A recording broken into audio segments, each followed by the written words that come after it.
अस्सलाम वालेकुम एवरीवन। मेरा नाम उसामा रियाज है और आप गूगल लाइसेंस का एग्रीकल्चर ऑफिसर की प्रिपरेशन के हवाले से सेशन अटेंड कर रहे हैं। तो आज हमारा पहला सेशन है जिसके अंदर हम डिस्कस करेंगे कि एग्रीकल्चर ऑफिसर का क्राइटेरिया क्या है, कौन कौन इसमें एलिजिबल है और कौन कौन कितनी एज तक अप्लाई कर सकता है, बेसिक चीज़ें कौन सी कवर करनी होती हैं। उसके बाद फिर हम अपना सेशन स्टार्ट करेंगे जो 2023 के एग्रीकल्चर ऑफिसर के एग्ज़ाम की टॉपर हैं, मिस समिया बशारत के साथ। तो पहले हम डिस्कस कर लेते हैं, ठीक है, कि एग्रीकल्चर ऑफिसर में एलिजिबल कौन है और एग्रीकल्चर ऑफिसर की बेसिकली पोस्ट होती क्या है। देखें, एग्रीकल्चर डिपार्टमेंट जो है वो एक बहुत बड़ा डिपार्टमेंट है। उसमें रिसर्च विंग भी है, उसमें इकोनॉमिक्स एंड मार्केटिंग विंग भी है, उसमें इंजीनियरिंग का भी शायद विंग है, सेपरेट विंग है। ठीक है। एग्रीकल्चर डिपार्टमेंट में इसी तरह एक्सटेंशन एंड अडोप्टिव रिसर्च का विंग भी है। तो एग्रीकल्चर डिपार्टमेंट एक बहुत बड़ा डिपार्टमेंट है जिसमें फर्दर विंग्स हैं। ठीक है, एग्रीकल्चर डिपार्टमेंट में फर्दर विंग्स हैं। अब जो एग्रीकल्चर एक्सटेंशन की पोस्ट है, जिसे एग्रीकल्चर ऑफिसर भी कहते हैं, एग्रीकल्चर ऑफिस अच्छा, एग्रीकल्चर ऑफिसर और एग्रीकल्चर ऑफिसर एक्सटेंशन, इसकी जब पोस्ट आती है तो उसके साथ और भी बहुत सी चीजें लिखी होती हैं। फॉर एग्जाम्पल, इसको जरा पढ़ें आप लोग। ये जब 2022 में एडवर्टाइजमेंट आई थी तो इसमें लिखा हुआ था agriculture officer, agriculture officer biolab, agriculture officer extension, agriculture officer, agriculture officer headquarter, agriculture officer technical, agriculture officer technical tech और technical, agriculture officer cotton inspector, agriculture officer farm. ठीक है, फार्म मैनेजर्स। तो ये सारी की सारी पोस्ट एडवर्टाइज्ड होती हैं। ठीक है, अकेला एग्रीकल्चर ऑफिसर की पोस्ट नहीं आती, पहले ये एडवर्टाइजमेंट आती है। आप इन तमाम पोस्ट पे अप्लाई करते हो, एक ही दफा आपने जो फॉर्म फिल करना है वो इन तमाम पोस्ट के लिए कंसीडर हो जाएगा। ठीक है। अब पीपीएससी की वेबसाइट पे अप्लाई होता है, ऑनलाइन अप्लाई होता है। सारे का सारा जो तरीकाकार है, जो प्रोसेस है, वो ऑनलाइन होता है। ठीक है। तो पीपीएससी का जितना भी प्रोसेस है सारे का सारा ऑनलाइन होता है। कौन कौन इसमें एलिजिबल है, कौन कौन अप्लाई कर सकता है। जो बेसिक डिग्री इसके अंदर एलिजिबल है वो है BSc honours agriculture. BSc honours agriculture जो डिग्री है वो एलिजिबल है एग्रीकल्चर ऑफिसर के लिए। ठीक है। तो बीएससी ऑनर्स एग्रीकल्चर जो है वो एग्रीकल्चर ऑफिसर के लिए जो है वो एलिजिबल है। ठीक है। अब बीएससी ऑनर्स एग्रीकल्चर, आपको पता है डिफरेंट मेजर्स होते हैं। आप लोग पांचवें सेमेस्टर में डिफरेंट मेजर्स जो हैं वो रखते हैं। ठीक है। तो कौन कौन सा मेजर जो है बीएससी ऑनर्स एग्रीकल्चर का, कौन कौन सा मेजर जो है वो एलिजिबल है। ठीक है। बीएससी ऑनर्स एग्रीकल्चर का कौन कौन सा मेजर सब्जेक्ट जो है वो एलिजिबल है। तो agronomy, plant breeding and genetics, plant pathology, agricultural entomology, soil science, horticulture, agriculture extension, forestry and range management, agri biotechnology, foods food technology. अब फूड टेक्नोलॉजी कौन सा, ये फूड साइंस एंड टेक्नोलॉजी कौन सा, ये वो वाला जो आप एग्रीकल्चर के अंदर दाखला लेते हो और फिर पांचवें सेमेस्टर में फूड साइंस एंड टेक्नोलॉजी या फूड टेक्नोलॉजी मेजर रखते हो। ठीक है। पहले आपका एडमिशन हुआ एग्री साइंसेज में, और एग्री साइंसेज में एडमिशन होने के बाद जो आप पांचवें सेमेस्टर में मेजर रखते हैं वो फूड साइंस एंड टेक्नोलॉजी। जो 4 साल डिग्री है फूड साइंस एंड टेक्नोलॉजी की, वो एलिजिबल नहीं होती एग्रीकल्चर के लिए। बायोटेक्नोलॉजी में कौन सी डिग्री एलिजिबल है, जो आप एग्रीकल्चर डिग्री रखते हो और पांचवें सेमेस्टर में बायोटेक्नोलॉजी मेजर रखते हो, वो बायोटेक्नोलॉजी एलिजिबल है। ठीक है। जो 4 साल बायोटेक्नोलॉजी की डिग्री है वो एग्रीकल्चर ऑफिसर के लिए एलिजिबल नहीं है। तो मैं ये चीजें क्लियर करता चलूं, क्योंकि बहुत से स्टूडेंट्स होते हैं। इस दफा 2023 में एक लड़का था बायोटेक्नोलॉजी का, उसकी 4 साल बायोटेक्नोलॉजी की डिग्री थी, और उसने एग्रीकल्चर ऑफिसर ऑफिसर का रिटन एग्जाम पास कर लिया। यानी जिन बच्चों ने 4 साल एग्रीकल्चर पढ़ा उनका रिटन एग्जाम पास नहीं हुआ, लेकिन उस लड़के का रिटन एग्जाम पास हो गया जिसने 4 साल बायोटेक्नोलॉजी पढ़ी। तो हिम्मत है उस लड़के को, उसने 2 माह के अंदर अंदर फुल एफर्ट लगाई। ठीक है, उसने फुल एफर्ट लगा के वो पास किया। ठीक है।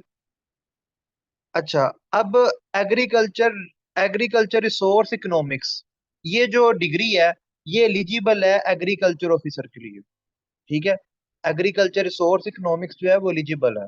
वो 4 साल की होगी है ना, लेकिन वो एलिजिबल है एग्रीकल्चर ऑफिसर के लिए। तो वो एग्रीकल्चर ऑफिसर के लिए जो है वो एलिजिबल है। अच्छा, उसके अलावा seed seed science and technology, ये मेजर एलिजिबल है। फिर MA B marketing and agriculture business, फिर post harvest sciences and technology, agriculture economics और agriculture and resource agriculture and resource economics जो है ये एलिजिबल है। ठीक है, एग्रीकल्चर रिसोर्स इकोनॉमिक्स जो है ये एलिजिबल है। तो इसके अलावा जो है agriculture resource economics, farm management, plant protection. ठीक है, प्लांट प्रोटेक्शन मेजर जो है वो पाकिस्तान में तो नहीं पढ़ाया जाता। होता ही है कि बाहर, पाकिस्तान से बाहर 3 चीजों को प्लांट प्रोटेक्शन में काउंट किया जाता है: एंटोमोलॉजी, प्लांट पैथोलॉजी और वीड साइंस। जो वीड साइंस है ये भी प्लांट प्रोटेक्शन में काउंट होती है बाहर, पाकिस्तान से बाहर। ठीक है, लेकिन पाकिस्तान में 2 चीजें होती हैं जो प्लांट प्रोटेक्शन में आती हैं: एक एंटोमोलॉजी, दूसरी प्लांट पैथोलॉजी। ठीक है, दूसरी होती है प्लांट पैथोलॉजी। अच्छा, अब ये डिग्री, ये सब्जेक्ट्स वाले बच्चे जो है एग्रीकल्चर ऑफिसर के लिए एलिजिबल है। ठीक है, ये बच्चे जो है एग्रीकल्चर ऑफिसर के लिए एलिजिबल है। ये डिग्रीज जो है वो एग्रीकल्चर ऑफिसर के लिए एलिजिबल हैं। ठीक है, अब आगे बात करते हैं एज। एज कितनी है, मतलब मिनिमम एज कितनी है, मैक्सिमम एज जो है वो कितनी है। तो मिनिमम मैक्सिमम एज जो है उसका आप देखते हैं। तो एग्रीकल्चर ऑफिसर में जो मिनिमम एज है मेल के लिए वो 21 साल है, और मैक्सिमम एज 35 साल प्लस 7 साल की रिलैक्सेशन। फीमेल के लिए 21 साल मिनिमम एज है और 35 साल मैक्सिमम, और 10 साल की एज रिलैक्सेशन। मेल और फीमेल दोनों अप्लाई कर सकते हैं, पूरे पंजाब के अप्लाई कर सकते हैं। ठीक है, मेल और फीमेल। अच्छा, इसमें पेपर का क्या पैटर्न होता है? तो पेपर जो है वो 100 MCQs का आता है, 100 MCQs का पेपर आता है। 90 मिनट्स जो है वो ड्यूरेशन होता है पेपर का, 90 मिनट्स टाइम होता है। 80 MCQs जो हैं वो एग्रीकल्चर से आएंगे, जितने भी मेजर लिखे हुए हैं ना इन सब से आएंगे। इन सब मेजर्स में से एक आध एमसीक्यू लाजमी आएगा, कंपलसरी है, आएगा ही आएगा। 20 MCQs जो है वो जीके के आएंगे, जनरल नॉलेज के आएंगे, जिसमें पाकिस्तान स्टडीज है, करंट अफेयर्स है, ज्योग्राफी है, बेसिक मैथमेटिक्स है, इंग्लिश है, उर्दू है, एवरीडे साइंस है, बेसिक कंप्यूटर स्टडीज है, जनरल इंफॉर्मेशन है, स्पोर्ट्स है। ठीक है, 20 MCQs, और नेगेटिव मार्किंग भी होती है। तो नेगेटिव मार्किंग जो है वो भी होती है इसके अंदर, एग्रीकल्चर ऑफिसर के अंदर। ठीक है, तो 100 मार्क्स का पेपर होता है, तो नेगेटिव मार्किंग जो है वो भी होती है।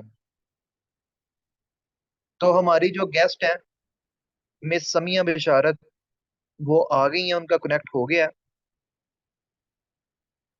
अस्सलाम वालेकुम। अस्सलाम वालेकुम। वालेकुम सलाम। थैंक यू समिया, आपने टाइम निकाला, क्योंकि अभी आपकी कल एलोकेशन हुई है और आपको सब रिश्तेदारों ने भी मिलना है, मुबारकबादें भी देनी है, और इतने मुश्किल से आपने टाइम निकाला हमारे लिए। Thank you so much. आपको आवाज आ रही है?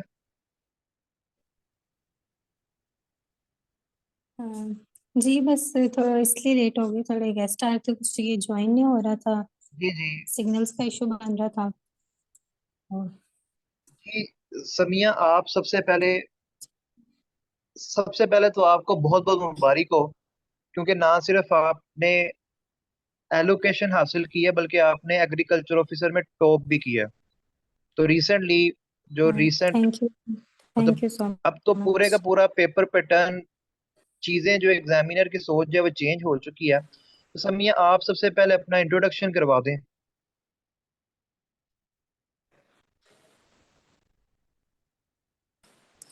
जैसे कि मेरा नाम तो आपको पता है, समिया बशारत। और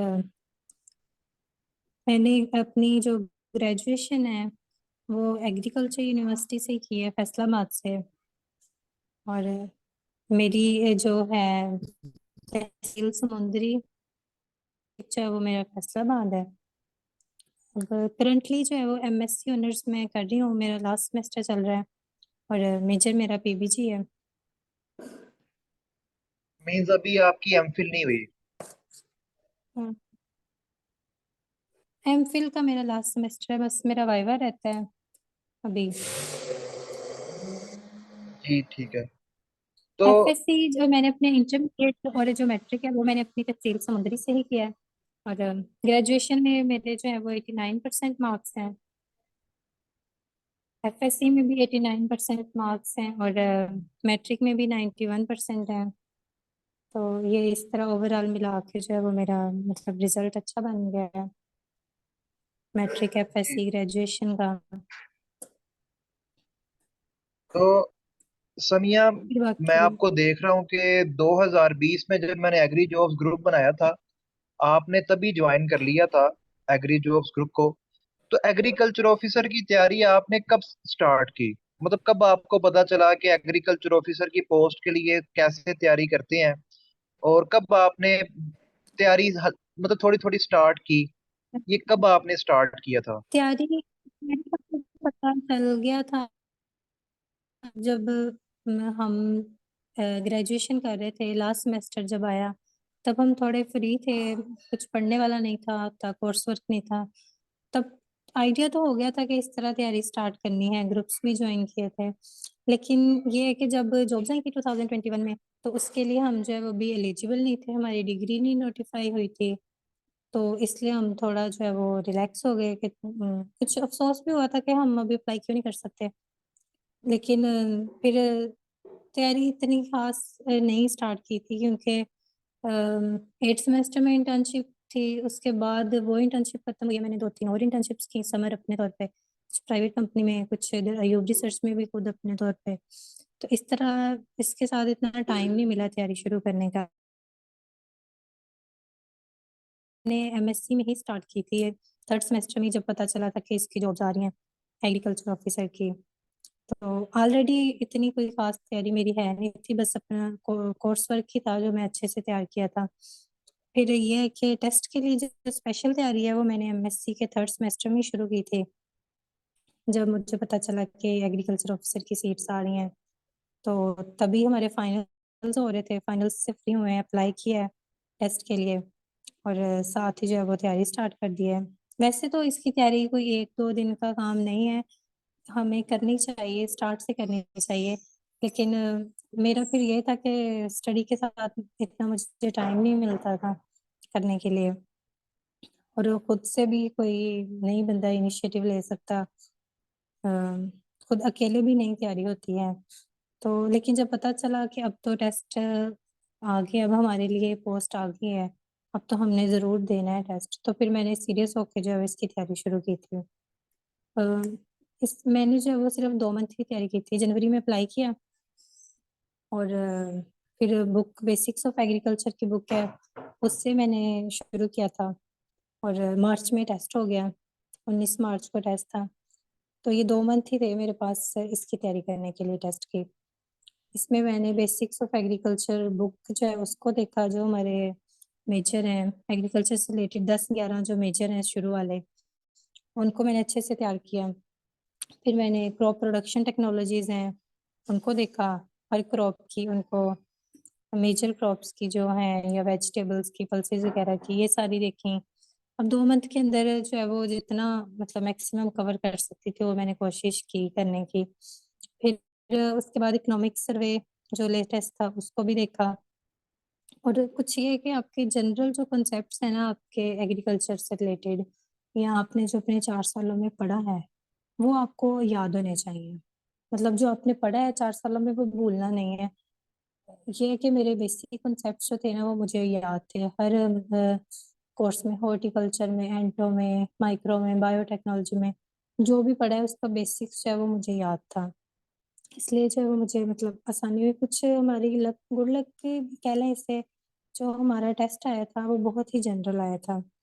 बुक्स में से या किसी प्रोडक्शन टेक्नोलॉजी में से नहीं आया इस दफ़ा टेस्ट। इस दफ़ा थोड़ा पैटर्न चेंज हुआ था और टेस्ट जो है वो बहुत जनरल आया था। 10% या 15% जो है वो बुक्स से आया।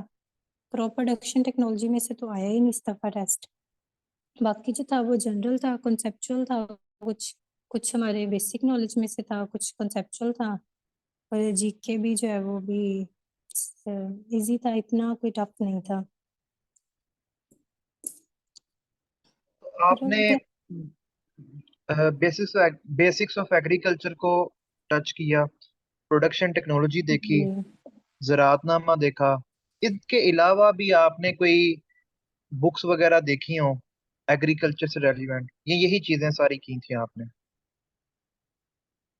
इसके अलावा एक जनरल एग्रीकल्चर की बुक है, वो मैंने कोई इतनी ज्यादा नहीं पढ़ी थी उसका, बस मैंने थोड़ा सा ग्लोसरीज होती है एंड पे वो देखी थी। और उसको जी मैंने ठीक है। मतलब टच किया था लेकिन उसको इतने अच्छे से नहीं किया जितना मैंने बेसिक्स ऑफ एग्रीकल्चर को किया था। जी ठीक है। तो आपके रिटर्न में मेरी भी ये मार्क्स फर्स्ट कितने आए? अटेम्प्ट थी, फर्स्ट ही एक्सपीरियंस और सारा कुछ। आपके रिटर्न में मार्क्स कितने आए? रिटर्न में मार्क्स ये तो मैंने अभी अभी नहीं देखा नहीं आपने? देखे। चलिए ठीक है, कोई नहीं। जी मैंने अ- डीएम से नहीं। जी जी। अच्छा तो सनिया, इंटरव्यू का आपका एक्सपीरियंस कैसा था? इंटरव्यू का ये था, टेस्ट इंटरव्यू की जो तैयारी मैं करके गई थी वो बहुत ही मतलब थी। जैसे टेस्ट की तैयारी थी वो सिर्फ थोड़ी सी लिमिटेड चीजें थी जो लिखी थी, लेकिन इंटरव्यू के लिए जो इस तरह ग्रुप्स ज्वाइन किए थे, सेमिनार्स अटेंड किए सीनियर्स से, जो भी हमने लिया सारा गाइडेंस, तो उस सबको ही तकरीबन फॉलो करके जो है वो काफी कुछ तैयार करके गए थे।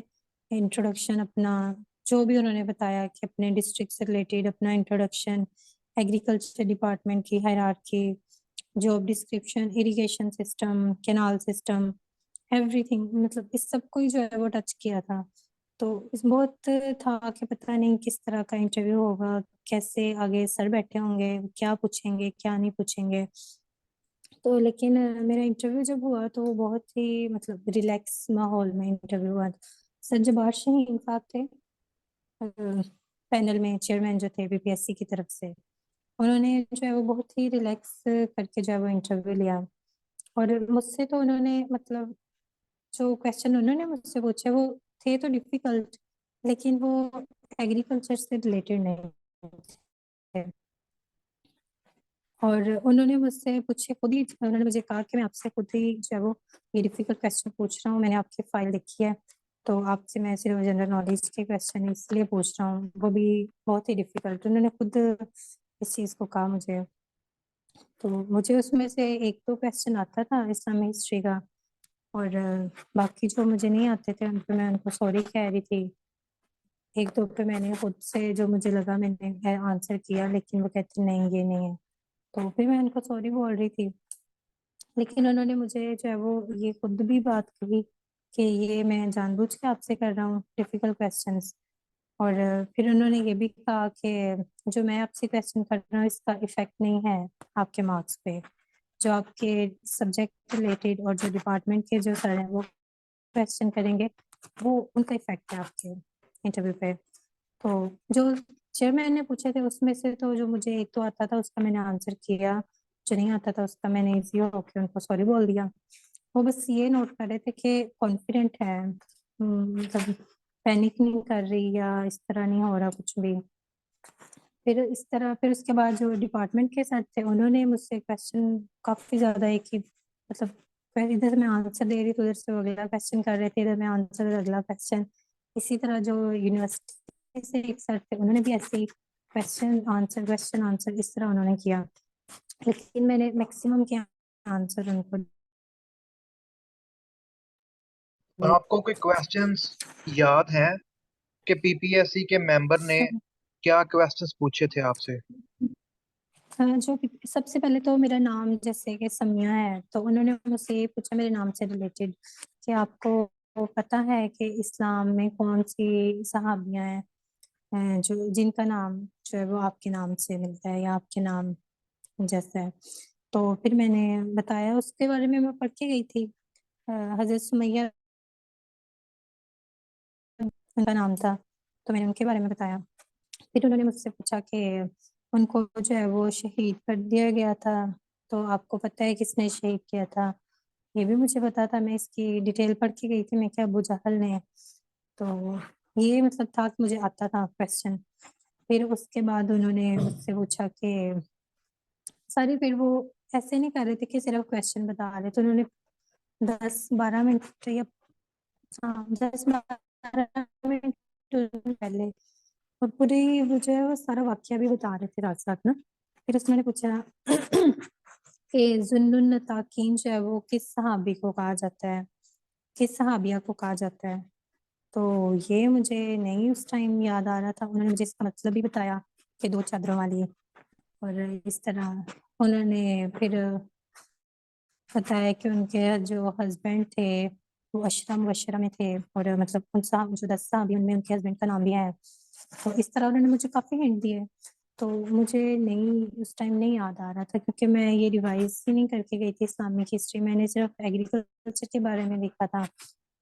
और बाकी लेकिन उन्होंने मतलब बड़े रिलैक्स होके सारी इसकी डिटेल और हिस्ट्री बताई। तो मेन उन्होंने वाकया नहीं बताया जिस जो हिंट मेन था जिससे याद आ सकता था कि वो आप सल्लम को और हजरत अबू बकर को गार में खाना पहुंचाती होती थी। तो अगर वो ये वाला हिंट देते फिर तो मुझे याद आ जाता, लेकिन उन्होंने ये हिंट मुझे दिया नहीं। उन्होंने वही हिंट दिया जिससे इतना जो है वो मुझे नहीं याद आया। फिर उन्होंने मुझे बताया कि हजरत अस्मा बिनते अबू बकर सिद्दीक रजी अल्लाह तआला अन्हा, उनको जो है वो आप सल्लम ने ही ये लक़ब दिया था जुन्नुन नताकीन का, दो चादरों वाली, क्योंकि वो गार में खाना लेके जाती थी ना तब, तो उन्होंने अपनी ही चादर का जो है एक टुकड़ा बांधा होता था खाना लेके जाते थे। तो फिर ये उन्होंने मुझे बताया। उसके बाद उन्होंने एक और क्वेश्चन किया कि जब आप सल्लम का वसाल हुआ तो तब आपके पास जो है वो आपकी कौन सी अहलिया थी, और इसकी सारी उन्होंने मुझे डिटेल बताई सारा। फिर फिर एक और क्वेश्चन किया था, वो भी बहुत ही था मतलब नहीं मैंने पहले सुना हुआ था। गसाइलुल मलाइका किस सहाबी को कहा जाता है? तो इसमें से मतलब जो उन्होंने मुझसे क्वेश्चन पूछे मुझे सिर्फ दो आते थे अपने नाम से रिलेटेड, और ये आप तस्लीम के वसाल के वक्त कौन सी अहलियत थी आपके पास। उन्होंने ताकीन वाला भी नहीं मुझे आता था, उन्होंने मुझे सारा बताया लेकिन मैंने उनको सॉरी बोल दिया, मुझे नहीं याद आया। और गसाइलुल मलाइका वाला भी उन्होंने मुझे सारा बताया, और ये भी नहीं आता था। लेकिन उन्होंने कहा कि आप जो मैं आपसे क्वेश्चन पूछ रहा हूँ मैं जानबूझ के ही आपसे जो है वो सीएसएस लेवल के क्वेश्चन पूछ रहा हूँ। अ, तो आप मैं फिर भी जो आता था वो बता दिया, जो नहीं आता था उसमें मैंने उनको सॉरी कह दिया। और आपका जो इंटरव्यू था वो जब स्टार्ट हुआ तो मीडियम ऑफ लैंग्वेज क्या था, उर्दू या इंग्लिश? जब आपने अपना इंट्रोडक्शन दिया तो वो इंग्लिश के अंदर ये सारा कुछ हो रहा था या उर्दू के अंदर? उन्होंने सर ने जब स्टार्ट किया था ना, सर ने इंग्लिश में ही किया था कि सो मिस समिया बशारत, उन्होंने मतलब खुद मेरा नाम बताया था कि जी, मतलब मुझे नहीं कहा था कि इंट्रोड्यूस करवाएं अपने आप को या इंट्रोड्यूस योरसेल्फ। उन्होंने पहले इंग्लिश में ही शुरू किया था ये सारा। तो फिर उन्होंने जो है वो उसके बाद वो उर्दू पे आ गए, क्योंकि ये वाले एक सारे क्वेश्चन उन्होंने मुझसे उर्दू में पूछे थे, जो चेयरमैन ने पूछे थे। लेकिन उसके बाद जो मेंबर्स ने पूछे थे बाकी ने, उन्होंने इंग्लिश में पूछे थे, और उसमें भी मैंने इंग्लिश में ही जो है वो आंसर किया था उनको। So, एक मेंबर ने जो क्वेश्चन पूछे थे, उन्होंने जेनेटिक इंजीनियरिंग से रिलेटेड पूछे थे मुझसे क्वेश्चन, कि व्हाट इज जेनेटिक इंजीनियरिंग, इसका भी मुझे आता था, मैंने उनको बताया। फिर उन्होंने कहा कि कौन सी इंग्लिश, उनका मीडियम ऑफ जो था वो कम्युनिकेशन, वो तो इंग्लिश ही था, लेकिन मैं आपको वैसे बता रही हूँ। फिर उन्होंने जो जेनेटिक इंजीनियरिंग के थ्रू हमारी वैरायटीज आई हैं, कोई क्रॉप्स आई हैं, उनके बारे में मुझसे पूछा, एग्जांपल्स पूछी थी। उसका मैंने उनको बताया बीटी कॉटन है। और फिर जो है वो, कि उनको पता था मैं करंटली जो है एमएससी ऑनर्स कर रही हूँ। फिर उन्होंने मुझसे मेरा रिसर्च टॉपिक पूछ लिया, और फिर उसके बाद जो मुझसे सारे क्वेश्चन हुए वो मेरे रिसर्च टॉपिक से रिलेटेड ही हुए थे। बीच पे है मेरा under limited condition water conditions, जो है वो मेरा है रिसर्च टॉपिक। तो जो डिपार्टमेंट के सर थे, उन्होंने दो तीन क्वेश्चन जेनेटिक इंजीनियरिंग से पूछ के रिसर्च टॉपिक पूछा है, और मुझे जो है वो फिर फॉरवर्ड कर दिया कि जो यूनिवर्सिटी से सर थे वो पूछ रहे थे। उन्होंने फिर नेक्स्ट जितने भी क्वेश्चन किए हैं वो मेरे रिसर्च से रिलेटेड ही किए थे मुझसे। और वो सर खुद सॉइल साइंस के थे, वो मुझे बाद में पता चला, तो इसीलिए जो है वो मुझसे तकरीबन उन्होंने सारे क्वेश्चन ही सॉइल साइंस के किए हैं। हाइड्रोमीटर क्या होता है, उसको कैसे यूज करते हैं, ग्रेविटेशनल पोटेंशियल क्या होती है, उसको मेजर कैसे करते हैं। और मुझसे जो है वो मेरा पूछा, ट्रीटमेंट प्लान पूछा कि आप जो है वो कैसे जो है वो एक्सपेरिमेंट कंडक्ट कर रही हैं, लेआउट वगैरह, ये थोड़े से क्वेश्चन किए थे। तो और ये आपका इंटरव्यू था वो कितने जी, टाइम का था, कितना टाइम लगा? इंटरव्यू इंटरव्यू जो मेरे अंदाजे में अभी 17 to 18 मिनट्स लगे थे। और आपकी ड्रेसिंग वो कैसी थी? क्योंकि अक्सर फीमेल्स का ये सवाल होता है कि ड्रेसिंग कैसी थी, इंटरव्यू के लिए कैसी ड्रेसिंग करें।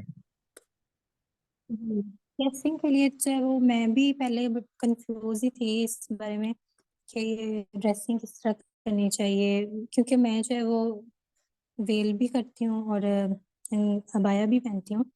और इस तरह था, मुझे भी कंफ्यूजन थी कि वो कैसे समझेंगे या किस तरह। तो फिर सीनियर्स ने गाइड किया सेमिनार्स में कि ऐसा कुछ नहीं होता, आप जिस चीज जिस ड्रेसिंग में कंफर्टेबल है ना, आप वही पहन के जाएं। आप अबाया पहनती हैं तो अबाया पहन के जाएं, आप ड्रेस वैसे वैसे जाएं, क्योंकि अगर आप सिर्फ एक दिन के लिए आप अपने आप को चेंज करके जाएंगे ना, तो आप वहाँ कंफर्टेबल नहीं फील करेंगे। तो इसीलिए फिर मैंने जो है वो अबाया पहना, हिजाब किया था, और साथ में मास्क लगाया था, लेकिन वो जो है वो उतरवा देते होते हैं ना, मैंने सुना था कि वेल उतरवा देते हैं, इसलिए मैं वेल नहीं करके गई थी, मास्क लगा के गई थी, ताकि वो इजीली जो है वो मैं डाउन कर सकूँ उसे। तो ड्रेसिंग का ये है कि आप आपकी मतलब लुक अच्छी आनी चाहिए एकदम। ये चीज नहीं है कि आप अगर अबाया पहनते हैं तो आप अबाया ना पहन के जाएं उधर, ऐसा कुछ नहीं होता। लेकिन एक चीज नोट की थी इंटरव्यू में कि दो तीन, जब जिस दिन मेरा इंटरव्यू था ना, उस दिन जिन गर्ल्स ने या उससे पहले जिन्होंने अबाया पहना हुआ था ना, तो वो सर उनसे जो चेयरमैन थे ना, तो उनसे वो जनरल क्वेश्चन कर रहे थे, वो इस्लाम से रिलेटेड कर रहे थे। ये चीज़ जब हमने आपस में डिस्कस की तो हमें पता चला कि क्योंकि कुछ बच्चों से जो उन्होंने क्वेश्चन किया वो डिफरेंट थे, लेकिन जिन्होंने अबाया पहने हुए थे ना, जब हमने उनका नोटिस किया तो उन सबसे जो है वो तकरीबन उन्होंने इस्लाम से रिलेटेड ही किए थे।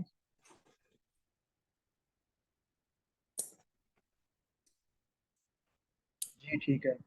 अच्छा, तो अभी ये सब के सब फ्रेश है, सब के सब न्यू है, तो आप इन्हें हम्म, क्या टिप्स देना चाहोगी कि ये अपने आप को किस तरह रेडी करें?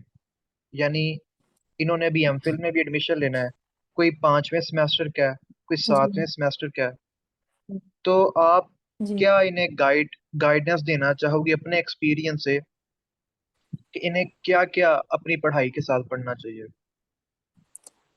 हाँ, मैं इनको ये कहना चाहिए जैसे कि मैंने बताया कि मुझे टाइम नहीं मिला करने का, लेकिन ये एक नहीं था मुझे ऐसा करना चाहिए, मुझे स्टडी के साथ साथ जो है वो इसको लेके चलना चाहिए था, इस चीज को भी एक साइड पे। तो ये जो है वो चाहिए कि थोड़ा सा जो है वो डेली टाइम निकालें अपने लिए, इस चीज के लिए, अपने कोर्स से हट के। सबसे पहले तो जो बेसिक्स ऑफ एग्रीकल्चर है बुक, इसको इसी का मैं कहूँगी कि इसको पढ़ना शुरू करें। और डेली जो है वो थोड़ा सा टाइम निकालें इसके लिए। और डिफरेंट मेजर है उनकी, आप टाइम टेबल बनाओ, सिलेक्शन करो कि ये वाला मेजर है, इसको मैंने इतने दिन में जो है वो कंप्लीट करना है। तो अपने टाइम जो आपने टेबल बनाया है उसमें आप बुक को टाइम दो। और अगर आप अकेले नहीं कर पा रहे, मतलब अकेला बंदा होता है ना, वो लेजी हो जाता है थोड़ा, तो आप एक ग्रुप बना लो, फ्रेंड्स का ग्रुप बना लो आपस में, जो रिस्पॉन्सिबल हैं फ्रेंड्स आपकी, जो कि ये करना चाहती हैं, उनके साथ डिस्कस करो कि हम जो है वो मिलके ये तैयारी शुरू करते हैं ताकि हमें आसानी रहे। तो हमने भी जो 2 मंथ में तैयारी की थी उसमें कुछ हमने खुद से अकेले तैयारी की थी, कुछ हमने जो है वो टाइम ग्रुप स्टडी को भी दिया था। इस तरह ये कि आप जो है वो चीज़ों को अच्छे से कवर कर लेते हो, जल्दी कवर कर लेते हो। खुद अकेले होते हो तो आप कहते हो यार आज नहीं टाइम मिला, चलो कोई नहीं मैं कल कर लूंगा। लेकिन अगर ग्रुप में एक भी बंदा रिस्पॉन्सिबल है ना, तो वो आपको कहेगा नहीं, जो आज का हमने सोचा है वो हम आज ही करेंगे। तो इस तरह जो है वो आप मिलके जो है वो कर लेते हो। तो इस तरह जो है अगर आप लेके चलो अपने दोस्तों को, खुद को एक दूसरे के साथ, तो आप जो है वो स्टार्ट ले सकते हो। जब एक दफा आपने स्टार्ट ले लिया तो फिर आपको जो है वो आगे मसला नहीं होगा। आप डेली जो है वो रूटीन बना लें अपनी, थोड़ा थोड़ा टाइम निकाल लें इन सब चीज़ों के लिए। बुक कवर करें सबसे पहले, फिर उसके बाद जो लेटेस्ट इकोनॉमिक सर्वे है वो कवर करें।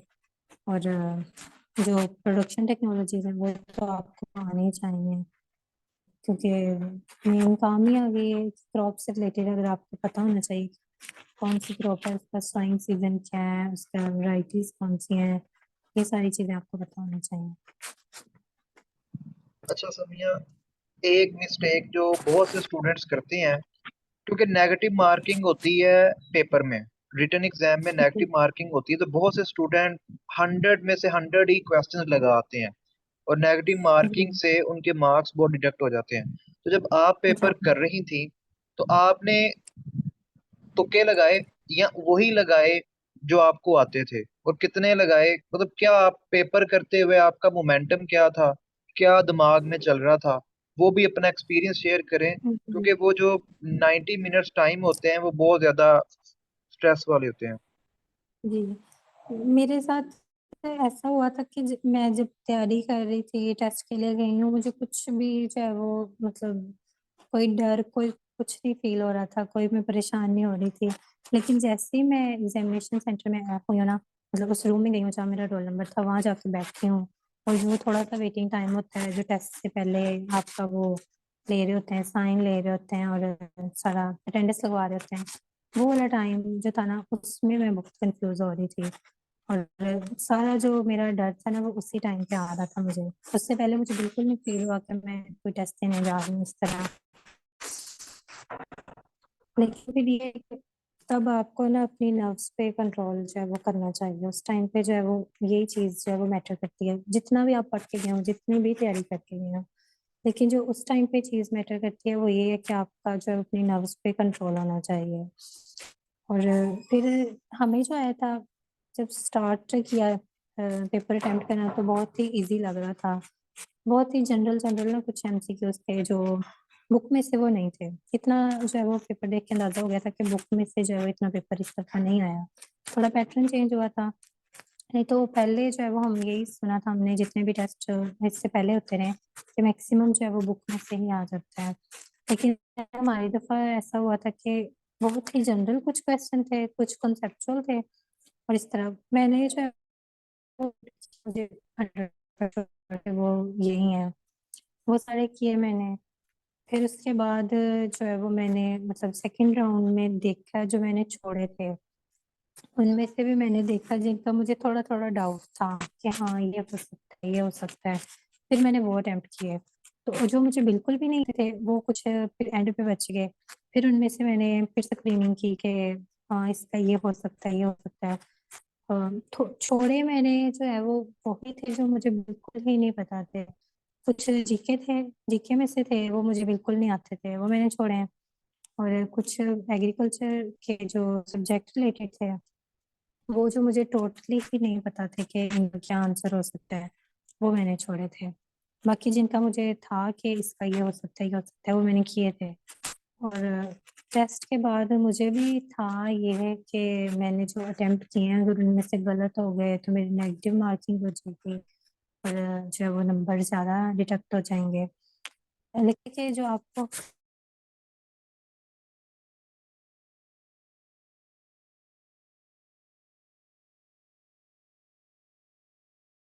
आपकी आवाज नहीं आ रही।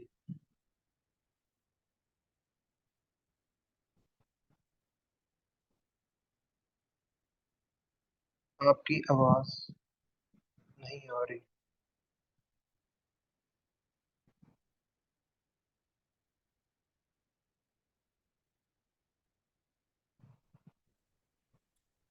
डिस्कनेक्ट हो गया था मेरा। जी, सॉरी। अब आ रही है आपकी आवाज। जी। तो मतलब ये है कि अटेम्प्ट जब आपने पेपर करना है ना तो एक थोड़ा अंदाजा लगा लेना है कि हाँ मैं इतने मुझे आते हैं, अगर मैं यही अटेम्प्ट करूँ तो मेरे मार्क्स जो है वो ओवरऑल कितने बन सकते हैं, जिनका आपको बिल्कुल श्योर रहता है कि हाँ इसका यही आंसर है। तो जैसे 40 तो आपको चाहिए होते हैं पासिंग मार्क्स, लेकिन जो है वो मेरिट हमारी दफा अबव 50 रहा है। तो इस हिसाब से जो है वो अटेम्प्ट करना है कि इतने मेरे मार्क्स बन जाएंगे। और जो आपको बिल्कुल ही नहीं आते हैं एमसीक्यूज उनको ना छेड़ें, उनको ना लगाएं।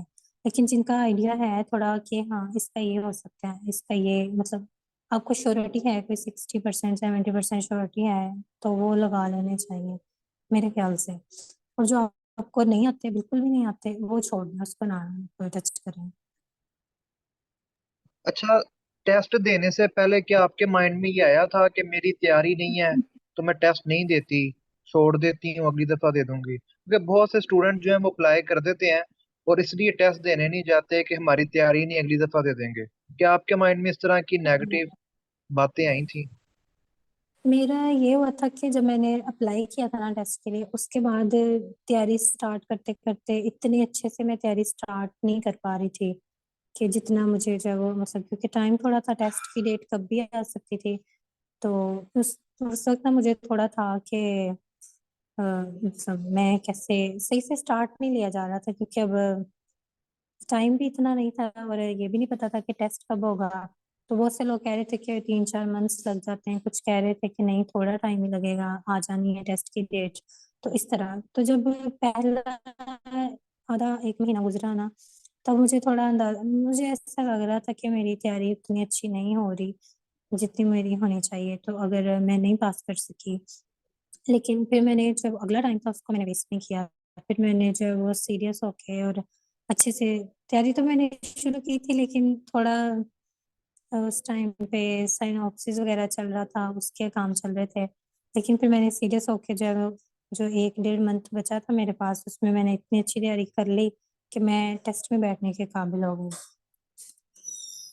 तो आपने कोई सिफारिश वगैरह करवाई? क्योंकि मैं मजाक कर रहा हूँ, क्योंकि हर बच्चा जो मेरे पास आता है वो यही कहता है कि पीपीएससी में जो सिफारिश से पैसों से मिलती है, रिश्वत से मिलती है। तो आपने फिर किस किस की सिफारिश करवाई, कितने पैसे दिए? क्योंकि आपने तो माशाल्लाह टॉप किया। तो ये बच्चे यही समझते हैं कि जॉब तो गवर्नमेंट की मिलनी पैसों से, सिफारिश से है। तो आपका क्या एक्सपीरियंस है? हाँ, मैंने जो किया है उसमें सिर्फ मेरी मेहनत है और मेरे पेरेंट्स की दुआएं हैं। सबसे ज्यादा इसमें जो है वो मेरे अब्बू की दुआ है। उनको जो है वो मतलब हमेशा से ही रहा है कि समय ने कर लेना है, समय ने कर लेना है कुछ मतलब। कोर्स वर्क हुआ वो टाइम मेरे अब्बू कहते थे कि नहीं तुम्हारा रिजल्ट अच्छा आना है, मुझे पता है तुम्हारा रिजल्ट अच्छा आना है, फिक्र नहीं करो। और मतलब ये तो मेरे उसमें भी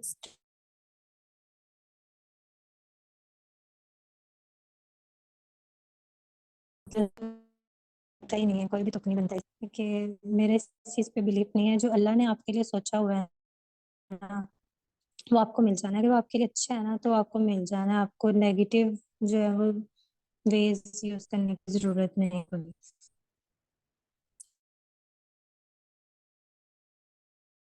जो प्रोसीजर है बीपीएससी का बहुत फेयर है। मुझे था कि चलो टेस्ट में भी अच्छे हैं ये, लेकिन इंटरव्यू में मुझे था चलो मेरा इंटरव्यू तो अच्छा हो गया है, और मुझे सर ने जो है वो इंटरव्यू के दरमियान भी कहा है कि आपने याद रखनी है। और जब मैं इंटरव्यू से उठ के जाने लगी हूँ ना, हालांकि मतलब मैं एक मतलब स्मॉल से सिटी में रहती हूँ या इस तरह कोई भी इस तरह वो सर मुझे उधर कह रहे हैं सिर्फ मेरे मतलब क्वालिफिकेशन जो मेरा पिछला सारा रहा है बैकग्राउंड स्टडी से रिलेटेड उसको देख के उनको तो लग रहा था कि बच्ची में है पोटेंशियल। और जब मैं उठ के आने लगी हूँ तो तब भी उन्होंने मुझे यही कहा है कि बेटा अच्छी की उम्मीद है, आप कोशिश करें कि आप सीएसएस की तैयारी करें। तो मैंने दिल में सोचा कि सर मुझे ये जॉब तो मिल जाए, अभी मैं सीएसएस का नहीं सोच रही। तो तब इतना होता है बंदे को कि यार मैं इतनी मेहनत किया, मुझे ये जॉब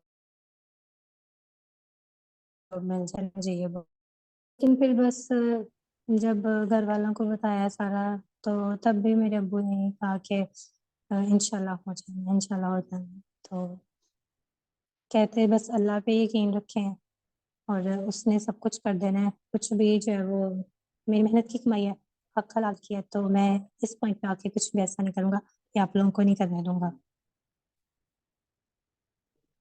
अच्छा, एक क्वेश्चन मैं भूल गया। वो ये था कि पेपर के अंदर किस मेजर में, क्योंकि हर पेपर में एक मेजर में से कोई 20-30 सवाल आ जाते हैं, बाकी मेजर्स में से थोड़े थोड़े आ जाते हैं। तो आपके पेपर में किस मेजर को ज्यादा टच किया हुआ था और किस किस मेजर को ज्यादा अच्छा टच किया हुआ था? हमारे मेजर में जो मोस्टली क्वेश्चन जो लग रहे थे या इस तरह वो एंटो के लग रहे थे, एंटोमोलॉजी के, या कुछ उनका टच जो है वो प्लांट पैथोलॉजी से भी था। मतलब इन दो मेजर में से जो है वो ज्यादा लग रहे थे, उसके बाद जो है वो एग्रोनॉमी में से थे, और पीबीजी में से भी जो है वो था पोर्शन, लेकिन इतना ज्यादा नहीं। मेजर पोर्शन एंटो में से था। बहुत ही जनरल और मतलब इस तरह के क्वेश्चन थे जो हमने पढ़े हुए थे अपने 4 साल जो हमने ग्रेजुएशन किया है, जो सब्जेक्ट्स पढ़े हैं माइनर, उनमें हमने पढ़ा हुआ था सब कुछ।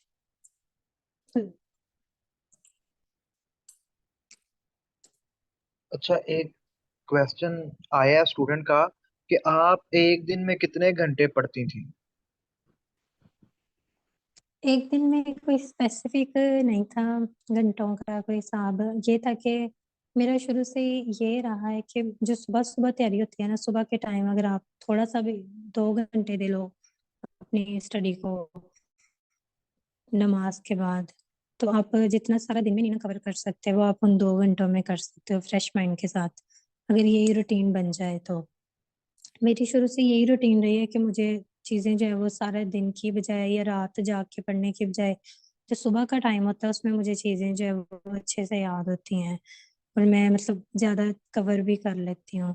तो सुबह नमाज के बाद कुछ टाइम देती थी, फिर यूनिवर्सिटी चले जाना, उसके बाद जो थोड़ा टाइम मिलना वो लाइब्रेरी चले जाना, उधर बैठ के पढ़ लेना, और फिर हॉस्टल आ जाना, थोड़ी रेस्ट करके उधर पढ़ लेना। मतलब यही था, ये नहीं था कि रात रात जाग के नहीं, और दिन में या मैक्सिमम रात को 10-11 बजे तक। दिन में मिला के कोई 5 घंटे तो बन ही जाते होंगे, क्योंकि टाइम थोड़ा था ना टेस्ट के लिए, तो इतना तो। लेकिन अगर आप जॉब जाने से पहले ही थोड़ा सा भी टाइम देना शुरू कर दो, 1 घंटा देना शुरू कर दोगे, जिनका भी स्टार्टअप है, तो वो तो इसको कर लेंगे, उनको एक दिन में 5 घंटे नहीं निकाल पड़ेंगे इसके लिए। अब मेरे जो था वो जो आने वाला था टेस्ट नजदीक, तो मैं जो है वो फिर उस हिसाब से टाइम देती थी, 5 घंटे।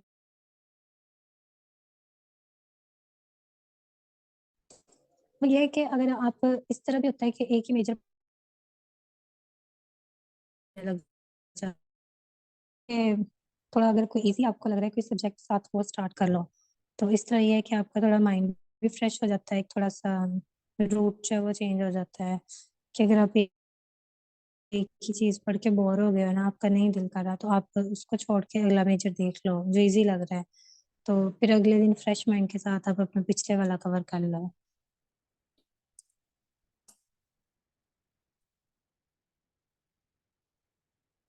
जी ठीक है। अच्छा, एक लास्ट क्वेश्चन है।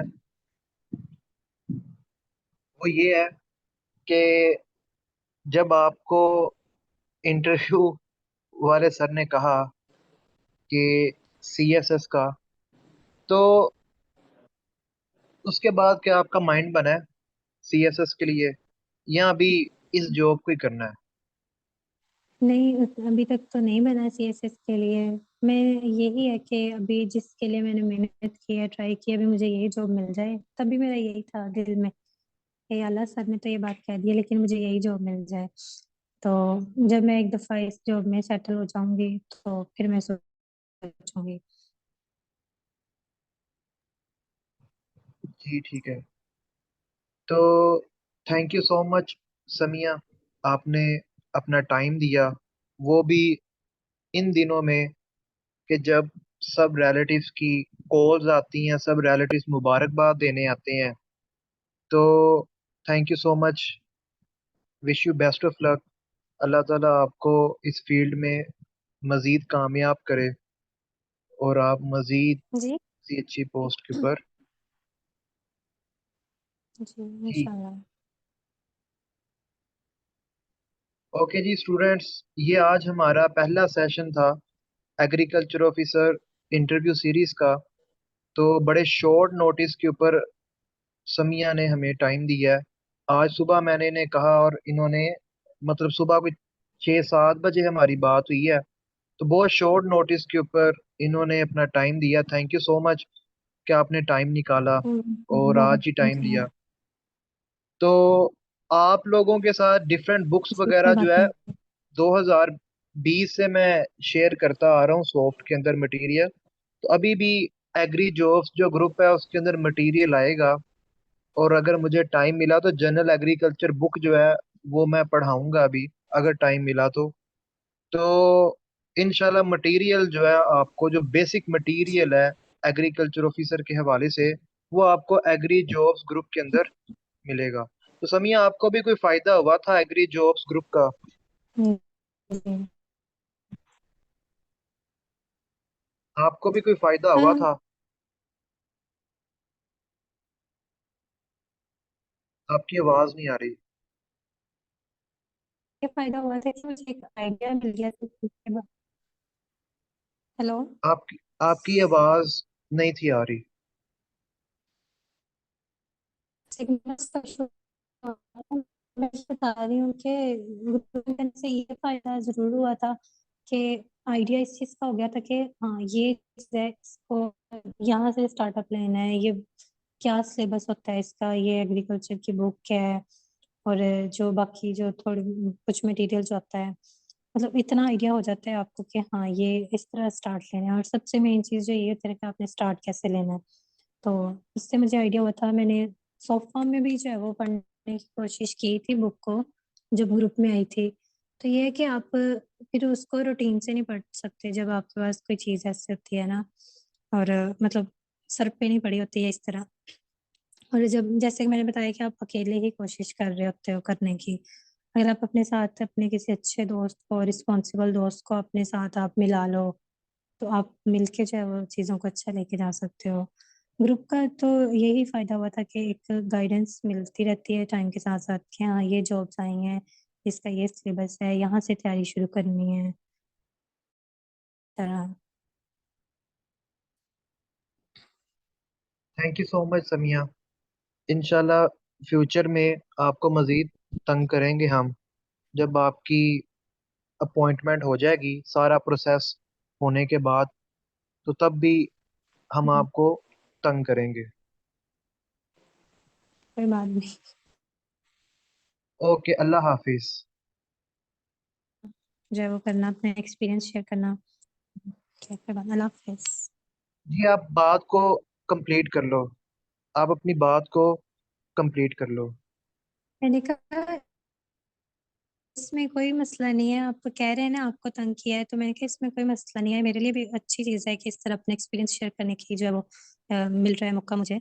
तो होप सो लोगों को, कुछ हमारे जूनियर्स को गाइडेंस मिल जाए।